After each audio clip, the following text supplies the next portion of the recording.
Excuse me. Let me explain. అక్కడ ఎవరికో సర్జరీకి 9 lakhs కావాలంట.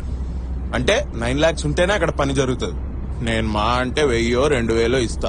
ఇప్పుడు వీళ్ళు ఎంతమంది దగ్గర 1000 కలెక్ట్ చేసుకుని అది ఎప్పటికైతుంది, ఎప్పుడు డబ్బులు ఇస్తాడో, ఎప్పుడు సర్జరీ అవుతుంది, ఇంతలా ఆయన ప్రాణాలు పోతే. Don't just do what ever you can, do what is necessary, what is required. That's what I believe. Hello చెప్పరా. అరే ఒక చిన్న తప్పు జరిగిపోయిందిరా. ఏమైందిరా? జాన్సన్ గారికి వీడియో గురించి తెలిసిపోయిందిరా. ఏమంటున్నావురా? ఏం జరిగింది? నేను స్నానం చేద్దామని బాత్రూమ్కి వెళ్ళాను రా. వాడు అక్కడుంటే నాకు సిగ్గు బిడియం కదరా, అందుకే వాడిని బయట పెట్టి స్నానం చేసేద్దాం అనుకున్నాను. ఆ గ్యాప్ లో